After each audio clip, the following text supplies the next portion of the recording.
11절입니다. 디모데후서 1장 11절. 우리 한 목소리로 같이 말씀을 읽겠습니다. 내가 이 복음을 위하여 선포자와 사도와 교사로 세우심을 입었노라. 아멘. 기도하겠습니다. 좋으신 아버지 하나님, 우리가 수요 전의 예배로 우리를 불러주시고 또 이 시간을 통하여 하나님의 말씀을 통한 필요한 지식들을 얻고 우리의 신앙생활에 든든한 기초가 되는 구조를 이루어가기를 원합니다. 그 가운데 오늘 우리는 설교에 대한 이야기를 같이 나누려고 합니다. 주께서 이 가운데 임재하여 주시옵시고 우리의 모든 그런 어떤 선지식과 또 그런 편견들이 깨어지고 또 올바른 그런 가치들이 세워줄 수 있는 소중한 시간 되도록 이끌어 주시옵소서. 함께 하시고 성령께서 풍부한 이해력과 또 감화력을 허락하여 주옵소서. 예수님의 이름으로 기도합니다. 아멘. 네, 할렐루야, 반갑습니다. 저와 여러분 조금 집중을 해서 가기를 원합니다. 제가 이 부분에 어떤 그런 이야기를 나눠야 되느냐 하는 부분에 대해서 약간의 그런 갈등과 고민이 좀 있었습니다. 그렇지만은 함께 나눔으로 얻는 유익이 더 많게 되지 않겠나 하는 생각을 하고 같이 이렇게 좀 나눠보려고 하는데요.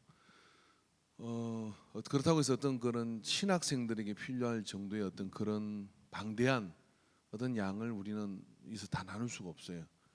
왜냐하면 설교학이라는 것 자체를 뭐 한 2학기를 해도 그 부분은 어떤 그렇게 좀 정리하기 어려운 부분이기도 합니다. 그래서 좀 평이하게 우리가 좀 그런 어떤 전문성이나 이런 것들보다는 우리 성도님들의 입장에서 그리고 또 혹은 전달자 입장에서 대략 어떤 그런 행식과 이런 것들이 있는지를 함께 조금 나눠보고 건드려보는 그런 시간이 될 거라고 생각을 합니다.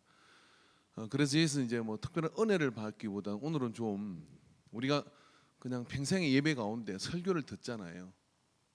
똑 집어 이야기하자 그러면 설교를 잘 듣는 방법에 대해서 여러분이 우리가 알게 될 거라고 생각합니다. 예를 들면 중국집에 갔는데 거기서 우리가 뭐 설렁탕을 찾을 수는 없는 거잖아요. 한식집에 가가지고 여기 짜장면 되느냐고 물어볼 수가 없는 거잖아요. 그것처럼 설교가 무엇인지에 대한 어떤 그런 이해가 우리 성도님들 가운데 대다수의 성도님들은 잘 없는 것 같아요. 없고 어떻게 이제 설교에 대한 관점이 이렇게 형성되게 되느냐면은 내가 제일 처음 만난 은혜 받은 설교자의 그런 행식과 그런 스타일에 각인됩니다. 그런다면 그 행식과 스타일은 사실은 중요한 게 아니거든요.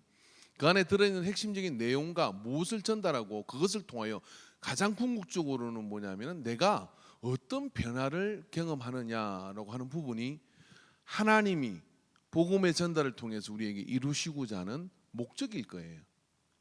그런데 여기 행식이라는 부분이 우리가 선입견이 있게 되기 때문에 어떤 현상이 발생하느냐 하면은 그 행식이 내가 아는 행식과 좀 다르면 우리가 이렇게 생각합니다. 그건 잘못된 것이야 라고 생각하고 그 복음의 본질을 받아들여서 변화에 이르는 심각한 장애가 그게 형성되게 되는 거죠.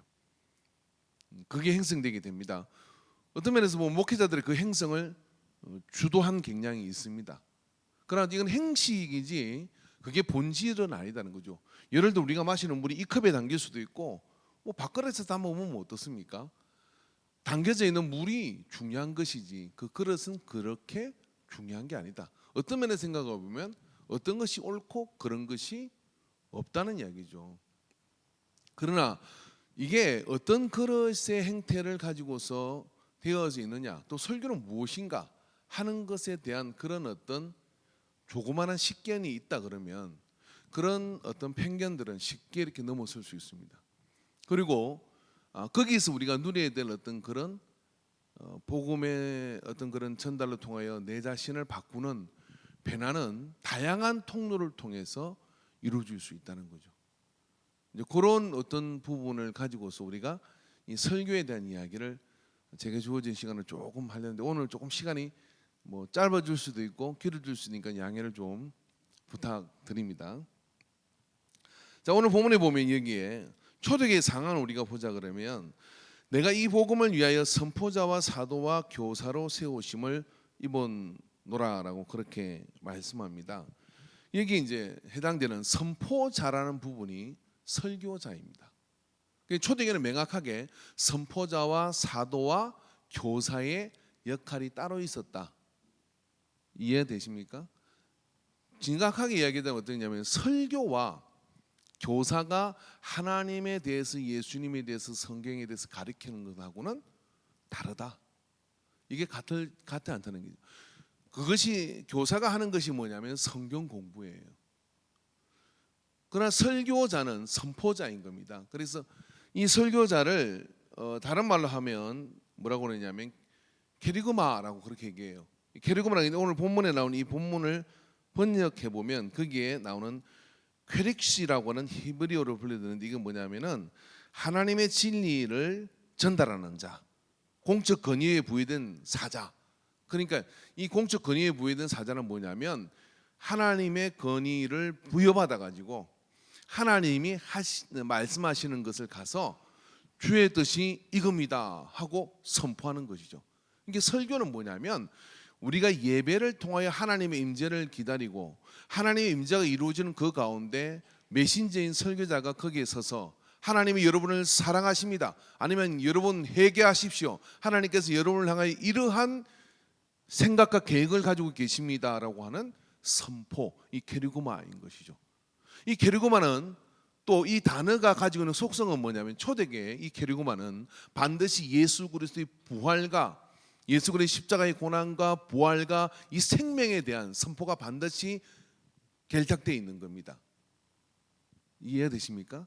그러니까 여러분 설교는 본질적으로 뭐냐면은 예수 그리스도에 대한 이야기가 중심이 되어질 수밖에 없는 것이죠.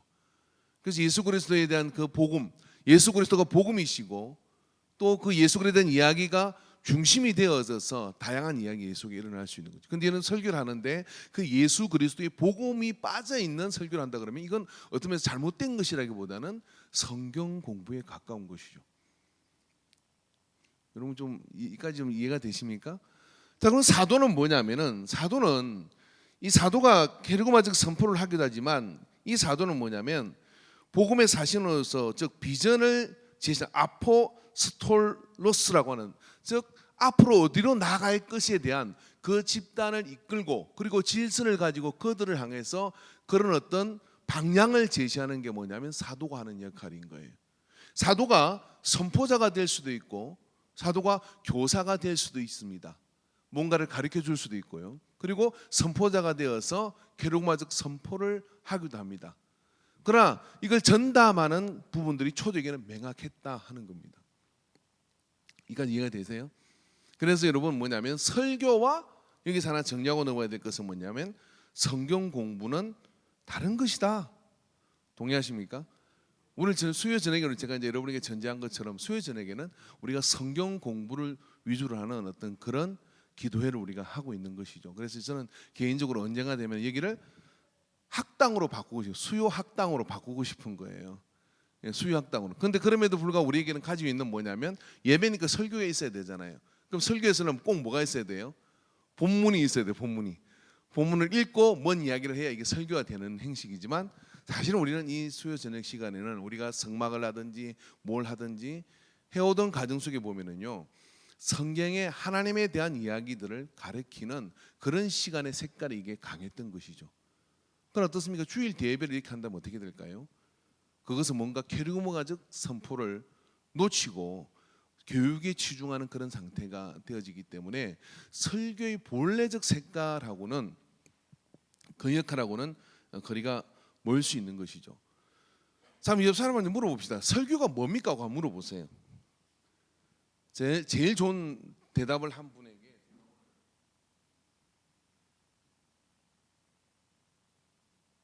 기분이 되게 좋은 날이에요. 그러니까 뭔가 선물을 줄 줄도 몰라요. 설교가 뭡니까? 짧게 물어보면 시간이 많이 없으니까 10초만 드릴게요. 하나, 둘, 셋, 넷. 이용호장님 뭐라고요? 말씀을 전하는 사람 설교자. 또 설교가 뭡니까? 책임 사모. 하나님 말씀 이건 성경이고. 자, 책임 간사 설교가 뭡니까? 하나님의 뜻과 메시지를 전달한다. 여러분 이 땅에 있는 모든 설교자들한테 물어보면요, 설교가 뭡니까? 설교의 명제가 뭡니까? 물어보면 참 다양한 대답들이 이렇게 나오게 돼요. 그럼 여러분이 목사는 설교가 뭐라고 생각하는 것 같습니까? 자기 마음대로 짓거리는 여러분 설교의 명제, 설교가 무엇인가에 대한 명제를 안 가지고 있는 게 어쩌면 뭐 이상한 일은 아니에요. 뭐 평신도가 설교의 명제를 딱 가지고 있으면 여러분 이 성도님, 이 목사님들 설교하기가 얼마나 힘들겠어요. 뭔지 몰라야 이렇게도 하고 저렇게도 하고 실수도 하고 뭐 그래도 뭐 두리뭉실 갈 수 있는 거잖아요. 그러나 여러분 우리가 초대교회 케르고마적 선포라고 하는 것, 그리고 그 역할을 우리가 자세히 우리가 생각을 해보다 보면 제가 한 말은 아닌데 제가 발견한 설교에 대한 명제는 이겁니다. 설교란, 따라해 보세요. 설교란, 설교자가 예수님을 통하여 성령의 감동으로 청중으로 하여금 하나님을 만나게 하는 것. 자, 이게 들어있는 게 뭐냐면 설교자가 있죠, 청중이 있죠, 예수 그리스도를 통하는 것이죠. 그리고 이 과정은 전체 뭡니까? 성령의 감동으로 되어져야 되죠. 그리고 난 뒤 뭡니까? 결국 그 설교를 통해서 하나님을 만나게 하는 게 뭐냐면 설교자가 하는 일이고 설교의 어떤 명제라고 생각을 합니다. 그래서 이 구조가 이 안에 들어있어야 돼요. 예수님이 계셔야 되고 청중이 있어야 되고 설교자가 있어야 되고 성령의 감동이 있어야 되는 거고, 그 전달의 과정에 하나님 성령 감동으로 되어져야 되고, 그 다음에 결국 그것은 하나님을 만나게 될 때 어떻게 됩니까? 우리가 변화되죠. 그래서 설교는 그래서 변화를 궁극적으로 목적으로 합니다. 성경 공부는요, 얼마나 지식을 거기에 집어넣어서 축적시킬 수 있는지가 공부의 목적이에요. 그 축적된 그런 어떤 지식을 통해서 설교를 듣는 폭이 넓어지는 것이죠. 그리고 설교를 들을 때 그런 지식이 축적되어 있을수록 어떻습니까? 의미를 깨닫는 그 폭이 굉장히 넓어지는 거예요. 그래서 설교의 명제는 그런 것입니다.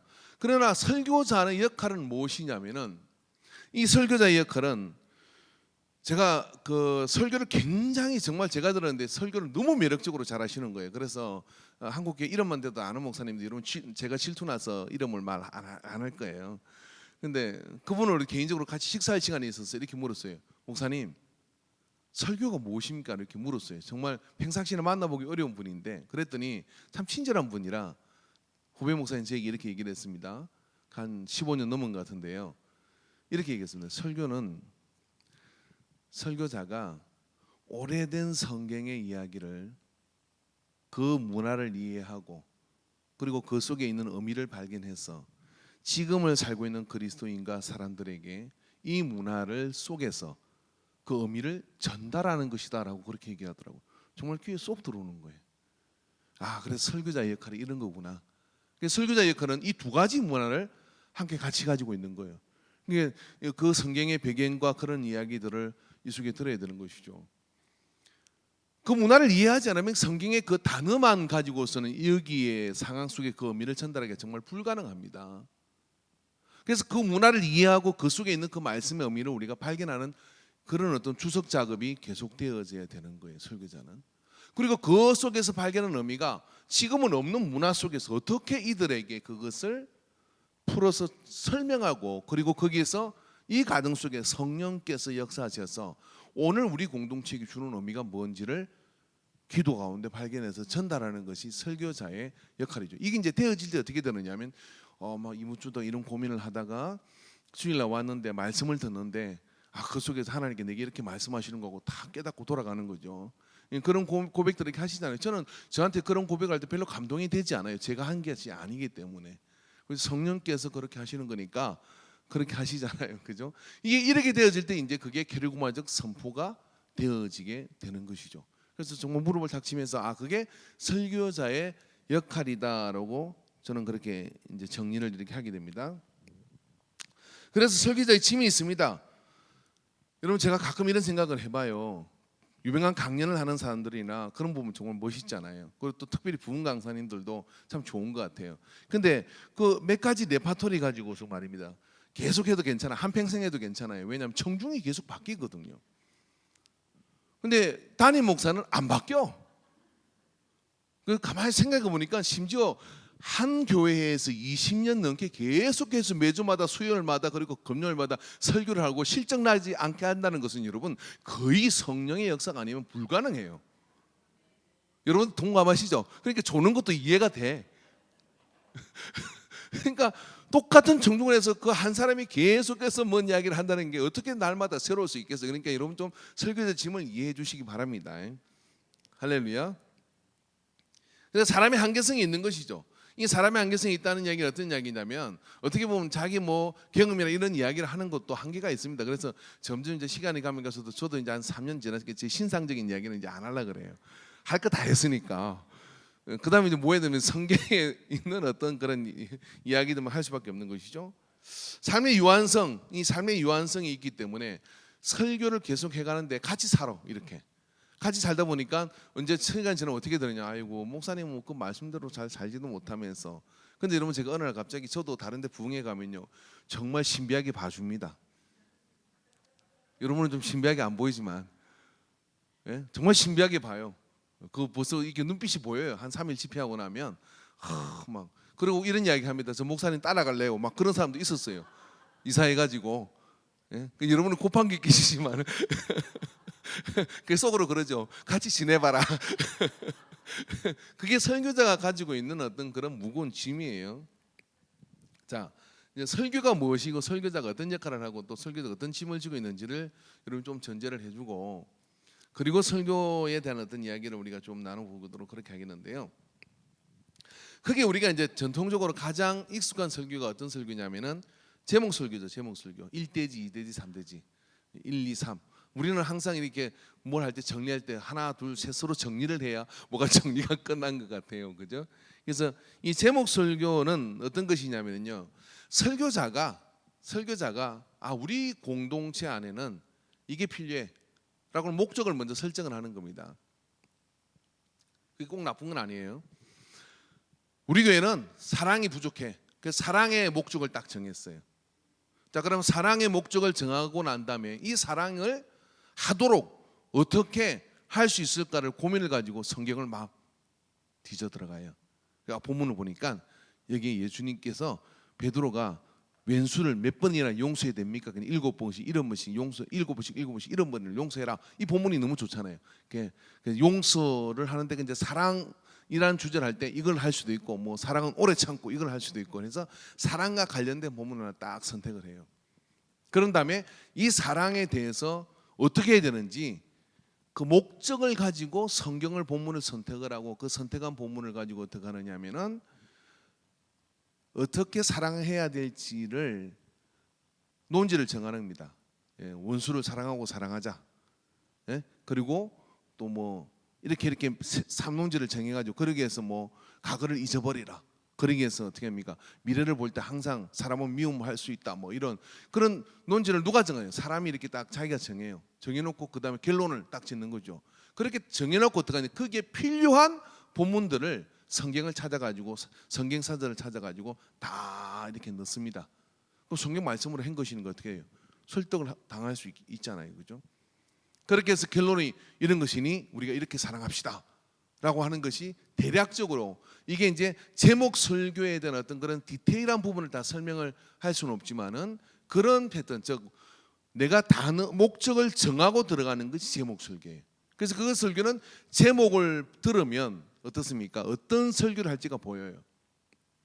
그래서 그렇기 때문에 대개 그러한 설교들은 제목을 보고 난 다음에 오래 신앙생활 하신 분들은 본문을 딱 보고 제목을 보면 무슨 이야기 하려고 하는구나 하고 대개 한 10년 넘은 분은 대충 이렇게 잡습니다.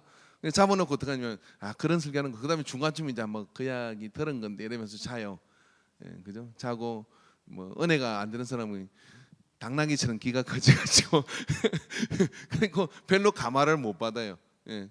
그런가 하면 또 처음 듣는 사람은 너무 심플하게 잘 들리고 맹료하게 들리잖아요. 그렇기 때문에 이 제목 설교는 나름대로 장점과 단점이 있는데, 이 장점 뭐냐면은 듣는 이로 하여금 뭘 어떻게 해야 될지가 분명하게 전달이 된다는 것이죠.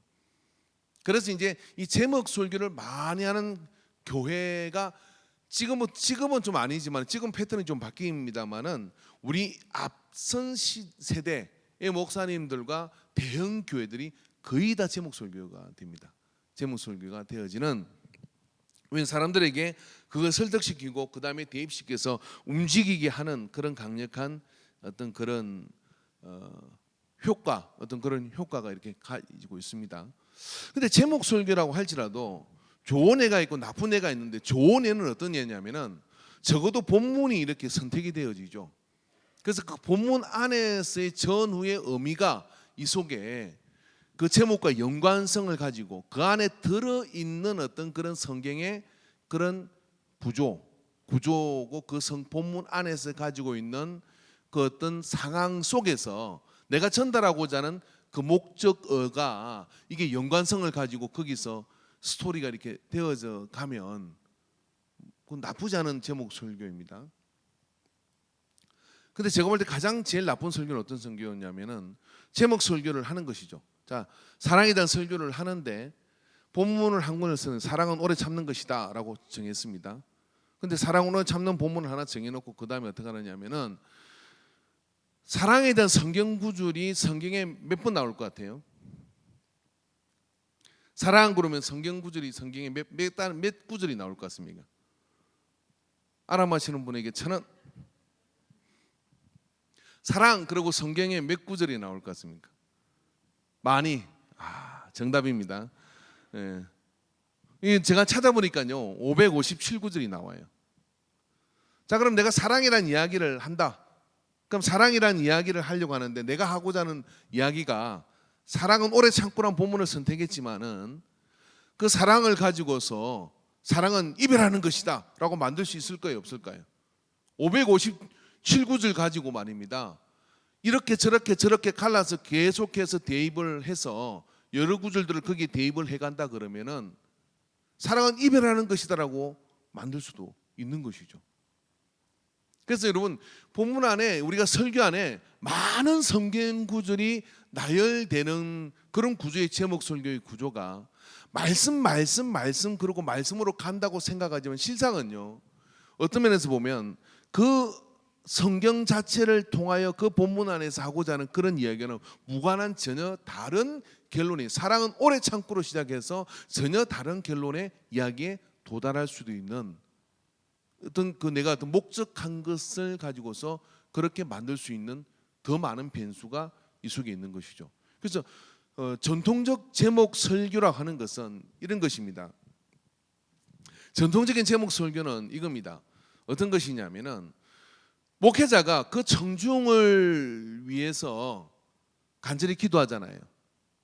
그리고 그 목회를 해가잖아요. 사도적 역할을 하면서 그런 역할을 해갈 때 계속해서 하나님께서 이 청중에게 부족한 것, 부흥 강사는 모를 수 있지만 매번 얼굴을 보는데 여러분이 저의 삶을 보는 것처럼 저도 여러분의 삶을 보는 것이죠. 그 목양을 하는 것이잖아요. 그 목양을 하는 가운데 양대로 하나님이 내 양을 주님이 내 양을 먹이라고 주신 거란 말이죠. 예수님께서 뭐냐면 베드로에게 네 양을 먹이라라고 이렇게 양떼를 주셨다면 뭘 먹입니까? 대목자장이신 예수님께서 주시는 양식을 먹여야 되잖아요. 주시는 양식을 먹이는데 그 청중을 위해서 목회자가 계속해서 그 설교자가 계속해서 기도하다 보면 하나님이 청중에게 필요한 것이, 부족한 것이 무엇이고 필요한 것이 무엇인 줄 주는 그런 감동이 있는 거예요. 그 주는 그 감동을 붙들고서 말입니다. 말씀을 계속 읽어 나가는 가운데 그 감동을 붙들고서 하나님이 그 감동의 이야기를 성경을 통해서 보게 만들고, 그래서 그 성경 안에서 그 본문 안에서 그것을 전달하게 되어질 때 이것이 이제 건강한 어떤 면에서 목적 설교의 제목 설교의 목적 설교예요. 똑같은 말인데 제목 설교의 모델일 겁니다. 그러나 그렇지 않고 여기서 출발해 가지고 전혀 다른 방향의 본문과 무관한 전혀 다른 방향의 어떤 그런 결론에 도달하는 구조를 가지고 있다 그러면 이런 부분들은 굉장히 설교자의 어떤 그런 숨은 의도, 내가 이루고자 하는 어떤 그런 야심, 그리고 사람들을 어디로 몰아가서 뭔가를 만들고자 하는 어떤 그런 자기 의도가 굉장히 강해질 수가 있는 것이죠. 자, 앞에 이야기했던 거하고 지금 이야기했던 차이가 뭐냐면은 앞에 이야기했던 어떤 그 본문을 선택하고 그 본문에 충실하면서 목적적인 그런 제목적인 설교로 가게 되면은 그 본문의 제한을 받게 되는 거죠. 하나님 그 본문을 보게 하시고 그 본문 안에서 그 목적을 따라가도록 만드니까 그게 어떤 그런 성령의 제한을 이렇게 받게 되는 겁니다. 그렇지 않고 그 본문으로 자유로워져서 전혀 다른 어떤 그런 본문들을 인용해가면서 수많은 그런 본문들을 인용을 해서 그런 것들을 가지고 뭔가 하려고 할 때는 그런 어떤 제한의 고삐가 굉장히 사람 중심의 그런 어떤 구조로 바뀔 수가 있다는 것이죠. 그래서 설교자의 목적성이 굉장히 강해지고 또 어디로 몰고 가든 판단 기준이 굉장히 허려질 수밖에 없다는 겁니다. 그래서 대개 이단들의 경우 여호와의 증인들 같은 경우 어떻습니까? 성경을 너무 잘하는 것 같지 않습니까? 그래서 성경을 탁 펴면 그렇게 딱 본문 이게 성경을 쭉 연결해 가면서 어떻게 합니까? 그래서 이렇게 해서 어떻게 합니까? 그래서 가다가 보면 어떻게 돼요? 성경 가지고 분명히 얘기했는데 문선명이가 하나님이 되는 거예요. 성경 가지고 이야기하는데 이만희가 살아있는 보혜사가 되는 겁니다. 그렇게까지 갈 수 있는 거죠. 그래서 그 사람들 굉장히 많은 성경을 인용합니다. 그렇지만 그 성경 가지고 인용하기 때문에 뭡니까? 그렇게 얘기하죠. 뭐라 합니까? 우리는 세상 이야기 하지 않는다고. 우리는 오직 말씀만 가지고 이야기한다 그러잖아요. 근데 말씀만 가지고 어떻게 됩니까? 가장 본질적인 하나님을 바꾸는 그런 일에 도달할 수 있는 것이 이런 본문을 인용해서 만들어가는 그런 가정의 설교이라고 이렇게 할 수 있을 것입니다. 자, 그런 어떤 그 목적 설교 안에 선고 대입 설교가 있는 것이고 제목 설교가 있는 것이고 이런 것들이 그 안에 이렇게 있을 수 있다는 얘기를 한 겁니다. 그다음 우리가 이제 주로 이제 많이 접하는 설교가 뭐냐면 강해 설교이죠. 강해 설교. 여러분 강해 설교를 좋아하시죠, 여러분은 그죠? 저도 강해 설교 들으면 얻을 게 굉장히 많더라고요. 근데 이 강해 설교는 이제 목적 설교는 다른 방향입니다. 이 강해 설교의 가장 큰 정의는 뭐냐면 이거예요.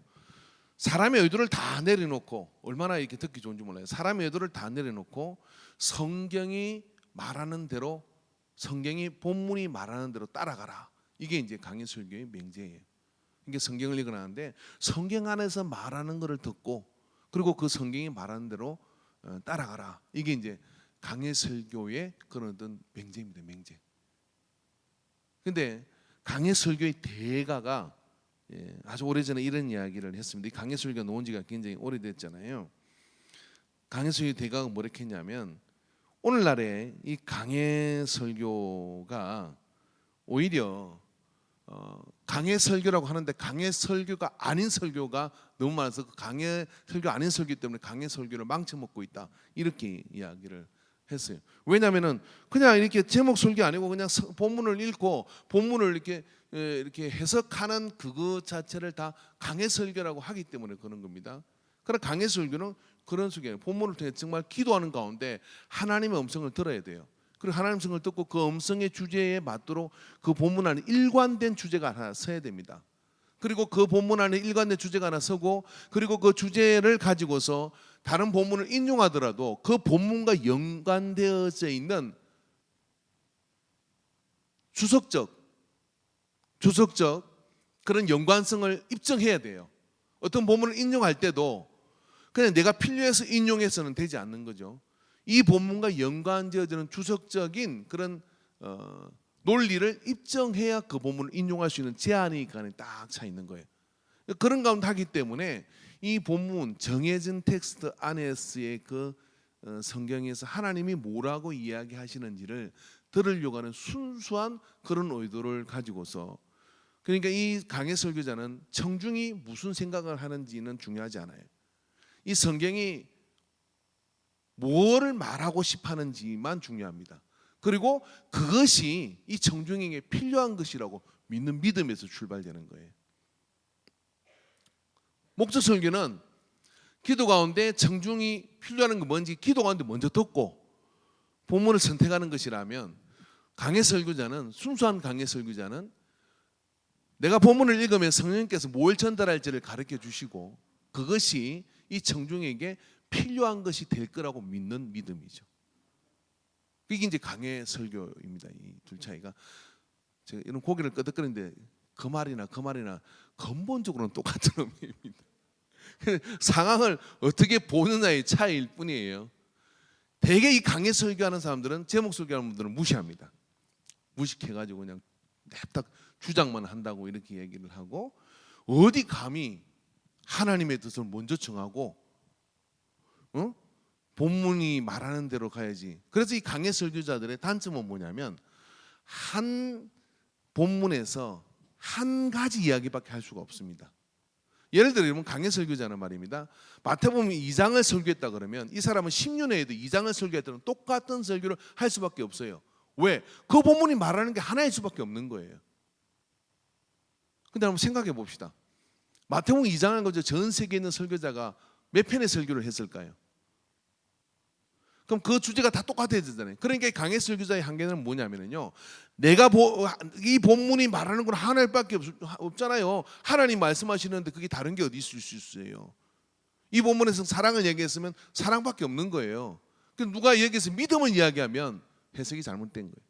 그렇게 해석하는 거 아니야 라고 정지해버리죠.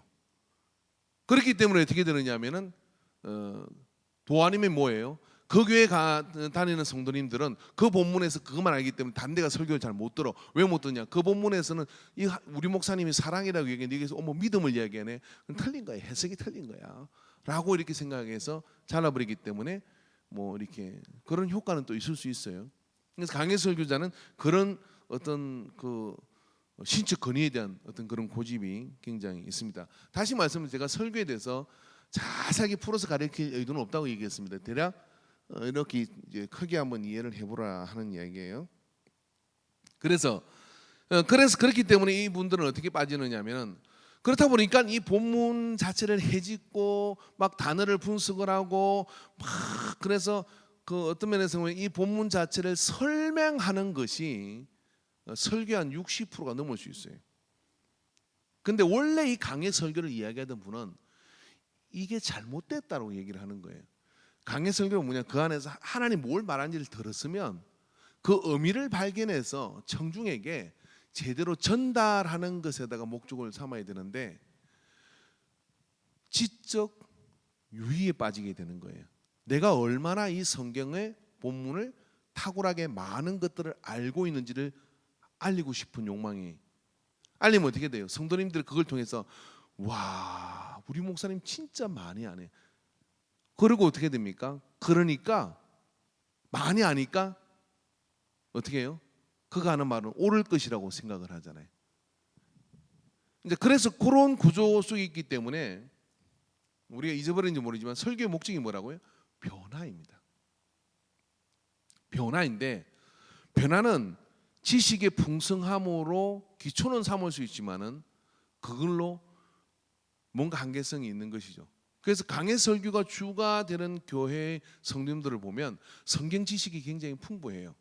풍부한데 역동성이 좀 떨어지는 경향이 있어요. 제목 설교가 주가 되는 그런 교회 성도님들을 보면 성경 지식은 그렇게 뭐 심오하지 않아요. 근데 뭘 해야 할지가 명료합니다. 그래서 뭘 어떻게 해야 될지가 딱 정해져. 그래서 행동하는 게 쉬워요. 우리나라 사람 때는 제가 볼 때는 강해 설교 쪽보다는 이 제목 설교 쪽이 좀 강한 것 같아. 이러잖아요. 설교를 참 이야기하면 이러죠. 그래 어쩌라는 겁니까? 그럼 어떻게 하라고 자꾸 긴 이야기를 하십니까? 이제 내가 당신을 신뢰할 테니 뭐 어떻게 해야 될지를 그냥 가르쳐 주세요. 이게 굉장히 강해요. 그러나 대다수는 그런 건 아니고요. 또 대다수는요, 내가 자세히 더 들어봐야 되겠다고 이렇게 마음에 딱 이렇게 준전, 이런 사람들에게 또 강해 설교 이렇게 맞을 수도 있지만은 그런 부분이 단점이 이렇게 있을 수 있다. 그러나 그건 좀 더 강해 설교의 원래 모습에서 뒤틀어진 부분이라는 걸 얘기합니다. 자, 그리고 말입니다. 이 강해 설교 중에 강해 설교가 아닌데 강해 설교로 치부되는 것이 있습니다. 이런 설교죠.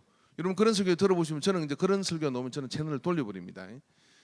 왜냐하면 이런 설교죠. 자, 1장부터 합니다. 1절은 자 무슨 의미가 있고 2절은 뭐가 있고 뭐가 있습니다. 그래서 1절 할 때는 사랑을 얘기했다가 2절 할 때는 믿음을 얘기했다가 3절 할 때는 기도를 얘기했다가 5절 할 때는 거기에서 이제 우리가 화해해야 됩니다. 그리고 6절 할 때는 우리가 열정을 가지고 믿음을 가져야 됩니다. 한 절 한 절을 그렇게 풀어. 이건 강해 설교 아니에요, 여러분. 그건 그냥 절을 풀이하는 겁니다. 풀이합니다. 그거 여러분 생각해 보세요. 그게 한 세네 개 이렇게 지나가면 머리에 뭐가 남을까요? 그때는 알겠는데 그 다음에 이거 뭘 어떻게 해야 될지 모르는 거예요. 예를 들면 이런 것이 이게 못을 이렇게 쳐가지고 여기다가 못을 쳐서 벽에다 못을 박아야 되는데 여기 한번 두 번 땅땅 때렸다가 야 아닌가 봐 둥둥 따내고 둥 때리고 이 못이 들어가지는 못해요. 하나도 제대로 박힌 게 없는 거죠. 이게 변화되려면 어떻게 되느냐면 때리는데 또 때리고 때리는데 또 때리고 때리는데 또 때려서 네가 죽든지 내가 죽든지 그래가지고 변화되든지 해야 되는 거거든요. 그런데 그렇게 풀이하는 거를 그걸 강해 설교라고 하는데 어느 전문가도 그걸 강해 설교라고 하지 않아요. 또 강해 설교로 치부되면서 약간 색깔을 달리하는 게 뭐냐면 영해 설교 이런 거 영해 설교. 이 영해 설교라는 거 들어보셨어요? 이 영해 설교는 어떤 것이냐면 뭐 비근한 예가 이런 것이죠. 저는 들은 영해 설교 어릴 때 들었는데 정말 똑부러지게 들리더라고요. 이런 설교입니다. 예를 들면 여러분 여리고로 가던 사람이 강도를 만났어요. 사마리아 사람이 여리고를 가던 사람이 강도를 만났습니다. 강도를 만났는데 왜 강도 만났습니까? 안 해보셨구나 생각을. 근데 그 심오한 해석을 하시더라고. 어떻게 하냐면 여리고는 세상이고 예루살렘은 교회인데 이 사람이 예루살렘으로 갔으면 교회로 갔으면 강도를 안 만났는데 교회 안 가고 세상으로 가다가 강도를 만났다는 거예요. 은혜 받는 거 봐요 이게 지금. 그럼 여기서 이제 질문이 생기죠. 예루살렘이 교회이고 여리고가 세상이라는 근거는 뭐냐? 하나님이 나한테 그렇게 가르쳐 줬다는 거예요. 하나님이 가르쳐 줘도 할 말이 없어. 근데 뭐 그 말을 듣고 보니까 그래 막 세상으로 가지 말아야지. 세상 가면 강도 맞아. 교회로 가야 우리는 강도를 안 만나. 은혜가 되잖아요. 여러분 그런 설교가 얼마나 많은지 몰라요. 근데 그걸 뭐냐면 내가 이 강도 만난 이야기를 강해를 한 겁니다. 강해를. 그건 이제 영해라고 이렇게 영적인 해석이다 라고 하는데 그걸 물어봅시다. 예수님은 여리고에서 죽었어요? 아니면 예루살렘에서 죽었어요? 예루살렘에서. 그럼 예수님은 뭐 교회 가서 죽었나? 예? 여리고에는 뭐 사교회가 변화돼 가지고 막 엄청 여리고에서 예수님은 환영을 받으셨는데 그럼 이거 안 맞잖아요. 그러니까 그런 영적인 해석이라고 치부되는 것들은 다른 본문과 충돌되는 것이죠. 뭐 그런 게 한두 가지가 아니에요, 여러분. 비유풀이 이런 거 있잖아요. 좀 웃기는 게 이런 거잖아요. 예? 길가에 씨가 떨어져서 복음은 진짜 예수님 비유로 말씀. 그래서 새가 와 좋아 먹었다. 새가 뭐예요? 이 신천지한테 물으면 금방 아는데 새는 마귀. 새는 마귀잖아요, 그죠? 마귀 와서 탁 줘. 이거 있잖아요. 우리가 말씀을 받으면 그게 이 안으로 심기지 않으면은 예수님 그 비유를 쓰는데 그때 새는 뭐예요? 사단이 와서 이렇게 그 말씀을 믿음 없는 걸 탁 좋아 먹어버리잖아요. 이게 이러면 새를 조심해야 돼요. 그럼 비둘기는 새입니까 아닙니까? 그럼 예수님이 뭐 요단강에서 세례받을 때 비둘기 같은 성령이 임했으면 그러면 마귀가 임했나? 말이 되는 소리를 해야 될 거 아니에요. 그러면 엘리사가 저게 가뭄 들었을 때 까마귀가 와서 뭐 양식을 계속 물어주니까 마귀가 물어준 거 먹고 그러면 힘 얻어가지고 뭐 앞뒤가 안 맞잖아요 그게. 그 본문 안에서 억지 해석을 하면 안 되는 거잖아요. 근데 뭐는 뭐다? 뭐는 뭐다? 66권의 말씀 안에서 그걸 가지고 얼마든지 반대되는 거를 그 안에 다 대입시키면 공식이 안 맞아요. 그거 못 보게 하죠. 그런 질문과 그런 상상 자체를 못하게 만들어요. 왜? 영해니까. 하나님이 나한테 그렇게 가르쳐 준 거니까. 그런 식의 억지를 뭐라 강해 설교라고 해야 되는 경우가 이단의 경우 굉장히 많이 있는 거예요. 이해되십니까? 그래서 이 강해 설교는 나쁜 것이 아닙니다. 굉장히 그 강해 설교는 굉장히 좋은 것이고 또 우리 한국 교회 안에 주된 영향을 굉장히 끼쳤어요. 최근에 그러면 이제 설교자들도 세계적으로 사람들이 식상해 하잖아요. 사람들이 식상해 하는데 설교자들도 고민을 하는 거죠. 그래서 최근에 나온 설교가 뭐냐면 이런 설교입니다. 이런 설교. 내러티브라는 이야기를 들어보셨어요? 내러티브 뭐냐면 이야기. 이게 이제 이 내러티브 설교의 출발은 뭐냐면은 인류가 유대 랍비들이 그 진리를 전하는 방법도 그렇고 성경도 따지고 보면 그런 거예요. 인류가 무슨 의미를 전달하려고 할 때는 가장 많이 쓴 방법이 뭐냐면 이야기였어요. 이야기. 이 이야기는 살아가지고 막 움직이면서 그 안에서 사람들이 어떤 변화가 일어나는 것이죠. 그 안에 그런 의미들을 이렇게 발견하게 되는 것이죠. 근데 그 내러티브라는 게 이런 겁니다. 그 어떤 이야기입니다. 이야기인데 이 내러티브의 설교의 매력은 뭐냐면은 이야기를 해주는 겁니다. 자기 삶의 이야기도 하지만 성경의 본문에 그런 어떤 이야기들을 하는데 그게 본문이 모든 걸 가르쳐 주지 않잖아요. 그럼 우리가 추정할 수 있는 것이 있죠. 합리적 추론과 이런 것들을 통해서 뭐냐면 성경 안에 있는 어떤 그 스토리를 하는 겁니다. 이런 게 자기가 거기에 모세가 되었어. 예? 모세가 하나님 앞에 호레산 떡인 앞에 엎드려 아버지 제가 어떻게 갑니까? 이렇게 이야기를 했더니 하나님께서 넣어야 한다. 이렇게 이제 그 이야기 행태로 이렇게 가지고 큰 구조는. 근데 그 이야기를 통해서 청중이 각자가 그 이야기 속에서 하나님의 음성을 듣게 만드는 게 이 내러티브 설교의 원래의 원행이에요. 원행. 이게 내러티브 설교가 지금 이제 전 세계적으로 그 이렇게 뭐 하는 사람들의 어떤 그런 주로 사용하는 어떤 그런 새로운 기법입니다. 이제 3대지 설교를 듣던 사람들은 이 내러티브 설교를 들으면요, 도대체 필기를 어떻게 될지를 몰라요. 뭐 도입이 어디고 켈론이 어디고 그러면서 볼펜을 집어 던지거나 아니면 뭔 이야기를 하는지 모르겠다. 빨리 켈론을 좀 이야기해 주세요. 그렇게 이제 이렇게 화가 나죠. 그러나 이제 이 내러티브 설교는 좀 그런 걸 풀어놓고 뭐예요? 그 속에서 하나님이 내게 뭘 이야기하시는지를 들어야 되는 그런 청중의 몫이 있게 커지다 보니까 단점은 뭐냐면은 굉장히 장점은 굉장히 부드러워요. 부드럽고 그다음에 청중한테 윽박지르는 게 없어요. 막 이렇게 해야 됩니다. 그런 윽박지르는 거 없이 그냥 이야기 하나 들려주고 가는 겁니다. 그죠? 이야기 예수님도 그러잖아요. 예? 씨 뿌리는 비유를 할 때 그 밭의 비유를 풀어서 가르칩니까? 비유만 하고 가잖아요. 이야기를 하나 해준 겁니다. 이야기를.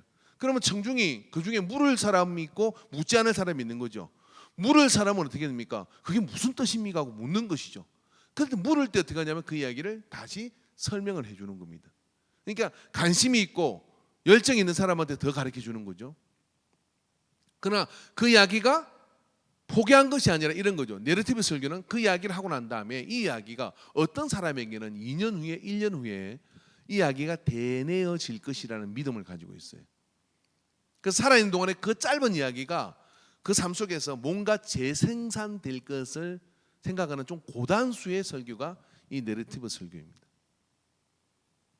이해가 되십니까? 예. 여러분 정말 이해를 잘하시네요. 그래서 이제 주로 이제 그래서 지금 요 세 가닥의 설교 외 다른 설교들은 여기에서 약간 배냉돼 가지고 나오는 그런 어떤 설교들이다라고 이렇게 생각을 하면 좋습니다. 자, 이제 설교의 어떤 패턴에 대해서 이야기를 했다 그러면 그럼 좋은 설교는 어떤 설교입니까? 꽁 잡는 게 매다. 뭐 이런 이야기가 맞는지는 모르지만 좋은 설교는요. 내 삶이 변화될 수 있는 게 좋은 설교입니다. 행식은 그다지 이렇게 중요하지 않아요. 그래서 여러분 오늘 이 강의를 하는 이유의 첫 번째 목적은 뭐냐면 이거예요. 설교의 행식으로 뭔가를 선입견을 가지지 말라. 두 번째, 설교의 목적은 변화이지 어떤 그런 내용의 어떤 그런 풍성함이나 이런 것이 아니라는 거예요. 자, 그래서 여러분, 그럼 사람은 어떻게 변화되느냐, 어떻게 변화되느냐 하는 것이 이제 우리의 관심이 되는 거죠. 이게 주어진 시간 이제 4분 남은 것 같은데요. 변화는 제가 오랫동안 설교를 하면서 그리고 많은 책을 이렇게 보면서 깨달은 것은 뭐냐면, 변화는 이렇게 됩니다. 어떻게 되느냐면, 변화는 하나님이 시키시는 것이죠. 근데 몇 가지 원칙이 필요해요. 뭐냐면은, 변화는 내가 A에서 B로 가기 위한 가야 될 필요와 당위성과 가야 될 이유가 지식적으로 필요해요. 내가 지금 어떤 그런 지식이 없으니까 뭐냐면 B로 가지 않는 거예요. 굳이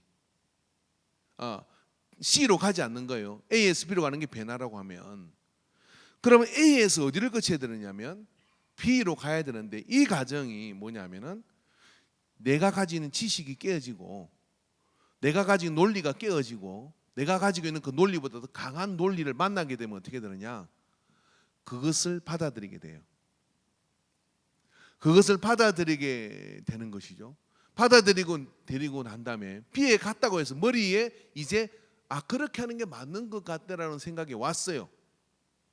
요 와가지고 10년 가고 20년 가고 30년 가는 사람이 있어요. 요서 C로 가야 되는데 이 C로 가는 행위도 이 설교 안에 필요한 겁니다. 그래서 A에서 B로 가야 될 당위성을 설교하는 것이 설교의 30%입니다. 지식적으로 그게 왜 필요한지 그런 근거를 제시하고, B에서 C로 변화의 그런 거리를 내기 위해서 가기 위해서 뭐가 필요하냐면 여기에 감동이 필요한 거예요. 감동. 그래서 성경에 아는 이야기지만은 어떻게 듣느냐에 따라서, 어떻게 전달하느냐에 따라서 내가 정말 C로 가야 되겠다는 감동이 움직이는 것이죠. 감동은, 가장 큰 감동은 뭐냐면 예수님을 그 설교 가운데 느끼고 만날 수 있으면요, 가차없이 옮겨가요. 거기에 또 필요한 게 뭐냐면 전달하는 설교자가 자기가 경험한 확신을 가지고 이야기해야 C로 갈 수 있어요. 그런데 이 설교자가 말입니다, 가면 좋긴 한데 꼭 가면 좋긴 할 것 같아요 라고 이야기하면 갈 사람, 그까지 안 가는 것이죠. 이걸 확신지수라 그래요. 설교자가 그렇게 아까 얘기했잖아요. 성령의 감동을 받아야 돼요. 성령의 감동을 받아가지고 우리는 저 C로 가야 되는데, 나도 그게 가지 못하고 그러고 있지만 하나님은 분명히 우리에게 저 C로 가라고 합니다. 본문이 지금 그렇게 말하고 있지 않습니까? 아니면 이 본문에서 그리고 이런 성령의 감동이 우리에게 지금 그렇게 요청하고 있지 않습니까? 그래서 우리는 C로 가야 됩니다. 갑시다. 그러면 어떻게 되냐면 가야 되겠다 하고 따라와요. 다 따라오는 거 아니에요. 여기까지 또 모으는 사람이지만 따라와요. 그러니까 예수 그리스도를 통해서 설교자의 확신과 이런 것이 만나서 가야 돼요. 또 하나가 필요한 게 있는데 그게 뭐냐면 이거죠. 적용입니다. 적용. 여기까지는 본문의 어떤 그런 지식과 본문과 성경이 뭐라고 이야기하는지를 이야기했다 그러면, B에서 C는 말입니다, 우리에게 처해 있는 현실과 그리고 이렇게 우리가 결단하고 이렇게 나가게 될 때 일어날 수 있는 상황, 그리고 내가 지금 처해 있는 상황이 반드시 가야 될 상황인 것을 적용을 해야 되는 거죠. 여러분, 역사상 가장 변화력을 강력하게 일으키던 설교자가 누구냐면은 스펄전 목사님이에요. 이 스펄전 목사님의 설교를 제가 또 분석해 봤잖아요. 그분의 설교의 70%는 적용이에요. 본문에 대한 어떤 해석과 그리고 성경에 대한 어떤 그런 이야기는 40%가 채 되지 않습니다. 나머지 60 내지 70%는 뭐냐면 이거예요. 본문이 이렇게 돼. 그래서 당신은 구체적으로 뇌물을 받지 말아야 됩니다. 그래서 당신은 구체적으로 거짓말을 하지 말아야 됩니다. 그래서 당신은 오늘부터 기도를 시작해야 됩니다. 이렇게 정확하게 현실적으로 찔러가지고 적용을 시키는 설교가 70%였어요. 사람들이 뭐냐면 두리뭉실하게 있다가 도망가는 예가 없는 것이죠. 그래서 그 속에서 이 적용의 결단을 요청할 때, 구체적인 적용의 결단을 요청할 때 거기서 움직이기 시작해요. 정말 고래수처럼 질겨가지고 사람들은 변화되지 않아요. 은퇴하는 목사님이 식사를 하다가 지금 은퇴하셨습니다마는 저한테 이렇게 말씀하더라고. 나는 우리 성도님들이 내 주옥 같은 설교를 듣고 은퇴 말년인데 그렇게 변화되지 않는 것이 참 이해가 되지 않는다 하더라고요. 그래서 제가 이렇게 속으로 말을 했습니다. 목사님의 설교가 주옥 같아서 변화되지 않은 겁니다. 목사님 설교가 주옥 같을 필요가 있는 게 아니라 강력한 야전 사령과 같이 발길을 걷어차가지고 안 가면 똥방망이를 차서라도 가도록, 모가지를 끌고라도 가도록. 그래서 여러분 이런 말이 있어요. 성인군자 밑에는 이물이 나지 않아요. 예? 코치 밑에, 훈련사 밑에 뭐냐면 훈련된 이물이 나오게 돼 있는 거예요. 막 그런 이유가 아닐까. 저 부산의 풍성한 교회라고 하는 김성곤 목사님이 있는데 교회가 정말 군대 같아. 정말 그 교회는요 강력해요.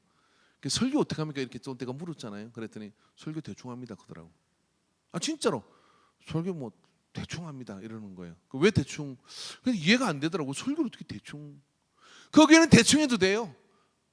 왜냐면은 훈련을 다 시켜가지고 안 움직이면 안 돼. 여러분 제자 교육하는데 말입니다. 오늘 태도가 안 좋기 때문에 강할리 해수욕장으로 모이게 해가지고 이 나이 50, 70대, 50, 40대 분을 쪼그리뛰기 시켰어요. 본인 안 나가요. 그냥 한 바퀴 돌고 오세요. 쪼그리뛰기 한 바퀴 하고 오세요. 그러고 딱 교회에서 기다려요. 그럼 하고 와. 그러니까 인대 나가고 막 이분하고 그러니까요 뭐냐면은 설교 대충 해도 여러분 하나님 무슨 말씀인지 아시겠죠? 그래도 다 알아들어요. 뭐 달래고 뭐 감동을 주고 이거 안 해. 이 양반은 그냥 난 뭐가 좋은지 모르겠어. 적용입니다. 적용이 우리라 이건 예수님을 이야기하고 그리고 설교자의 확신, 설득력 그리고 난 다음에 그것을 통하여 어떻게 해야 될지 구체적 적용이 일어날 때 사람은 움직이더라. 통계적으로 보니까. 자, 여러분 이제 제 이야기는 이제 뭐 여기서 접어야 될 것 같습니다. 여러분 머릿속에 한번 이런 생각을 해보십시오. 설교 무엇입니까? 설교란 설교자가 예수님을 통해 성령의 감동으로 청중으로 하여금 하나님을 만나게 하는 것. 나름 어떤 설교에 대한 어떤 그런 생각들이 없다가 오늘부터 아마 설교가 무엇인지를 좀 생각을 하게 된다 그러면 잘못된 설교는 없다. 아까 전에 그 제목 설교도 좋고 강해 설교도 좋고 네거티브 설교도 좋고 뭐 프레임 설교라는 게 있는데 그건 네거티브 설교에서 좀 나온 부분이에요. 그런 어떤 설교의 패턴들이 있습니다. 그러니까 설교자들도 굉장히 고민을 가지고 방법을 연구를 해요.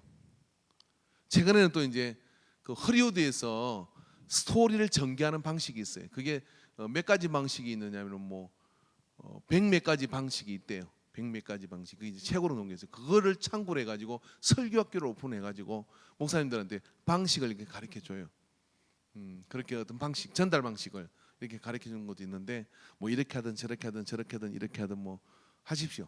근데 성령의 감동으로 이렇게 되어지게 되겠습니다만은 그러나 여러분 그 방법이 이렇게 중요한 것이겠습니까? 문제는 여러분이 이렇게 질문해 봐야 됩니다. 나는 이 말씀을 통해 지금 변화되고 있는가? 사실 변화를 작정하는 사람한테는요 어떤 설교든 주의 음성이 들리면 그 속에서 자기를 바꾸어 갑니다. 자 이제 교묘하게 저는 이제 설교자의 책임을 조금 뒤로 물리고 빠져나갔습니다. 여러분 그래서 오늘 설교에 대한 이야기가 조금 난해할 수도 있겠지만은 한 번쯤 여러분이 설교에 대한 어떤 그런 좀 생각들을 가지시고 또 내가 좋아하는 패턴을 너무 고집하지 않고 하나님의 음성을 들을 수 있는 그 마음을 가지고 이렇게 저는 가끔 설교가 끝나고 난 다음에 몇 사람에게 물어보는 경우가 있어요. 이번 설교에서 뭘 어떻게 느끼셨습니까? 이렇게 물으면 목사님 뭘 전달하는지 모르겠는데 저는 이걸 느꼈어요라고 얘기를 해요. 저는 그게 싫지 않습니다. 근데 그 얘기를 듣는데 제가 전달하고자 하는 것 아닌 다른 것을 그것을 깨달은 사람이 있더라고요. 그리고 자기는 그것을 결단했대요. 아무튼 뭐 변화되면 돼요. 할렐루야. 좋은 쪽으로. 그 틀렸습니다 라고 할 생각이 없어요. 왜냐하면 제가 한 설교도 제 입술을 떠나는 순간 주님이 전달하신 것이기 때문에 그 스스로의 생명력을 가지고 누군가를 변화시킬 수 있으면 되는 거거든요. 그게 전부라고 생각합니다. 뭐 이게 뭐 설교에다가 무슨 이렇게 내 저작권을 주장할 수 있는 건 아니잖아요. 하늘에 새 것이 어디 있습니까? 하나님의 감동으로 다 되어지는 것이죠. 그런 제일 난감한 사람은 이런 사람입니다. 아무 변화력을 경험하지 않는 사람. 그 상태가 여러분 제일 난감한 상황이라는 사실을 기억하고 언제나 하나님 말씀은 생명이 있고 생명 있는 말씀 우리를 바꿀 수 있다는 그런 확신을 가지십시오. 할렐루야. 여러분 이제 교회 신앙생활하고 제자 교육을 통해서 신앙의 훈련을 받은 사람들은요. 성경의 큰 가지에서 변화의 방향이 어디로 가야 될지에 대한 큰 구조는 알고 있습니다. 그 큰 구조를 알고 있다 그러면 그 큰 구조에 이배되지 않는다 그러면 그날 주님께서 내게 그런 감동을 주시면은 그 감동을 따라 변화하기를 주저하지 마시기 바랍니다. 근데 이제까지 내가 듣도 보도 못하는 어떤 구조, 큰 구조에 있어서 큰 주제에 있어서 전혀 다른 주제에 뭔가의 강요를 받는다 그러면 의심하십시오. 이단일 가능성이 굉장히 높습니다. 여러분 예수밖에도 구원이 있다든지 아니면 예수는 실패자라고 하든지 아니면 뭐 어떤 그런 큰 구조에 있어서 다른 주제가 강조되는데 그게 뭐 성경을 가지고 이야기하든 아니면 확신을 가지고 이야기하든 틀린 이야기일 수 있다는 사실을 가지고 여러분의 영적 권위자에게 질문하시고 그리고 자문을 구하는 것이 건강한 말씀 생활에 도움이 될 줄로 믿습니다. 네, 기도합시다. 사랑의 하나님 아버지, 우리는 이 땅에서 신앙생활 하는 동안에 말씀의 통로를 통하여 또 설교의 시간을 통해서 많은 예배에 가장 많은 시간을 할애하고 또 그 속에서 하나님의 음성을 듣기를 사모합니다. 하나님의 음성을 전달하는 자에게도 성령의 역사하심이 있게 하여 주시고 듣는 이의 가슴에도 이것이 사람의 말이 아니라 하나님의 말씀으로 들어서 내 삶을 역동적으로 바꿔가는 그런 말씀의 변화의 그 즐거움을 경험하는 예배자의 자리에 서게 하여 주시옵소서. 우리를 이전에게도 이 설교의 말씀을 듣는 그런 어떤 분별력을 함께 나누는데 주께서 깨닫는 시간 되게 인도해 주시고 또 하나님 말씀을 들어가며 그 속에서 더욱더 완숙해져가는 그런 변화되기에 정형화된 그런 듣는 귀가 열리게 하여 주옵소서. 동행하심을 감사드리고 예수님의 이름으로 기도합니다. 아멘.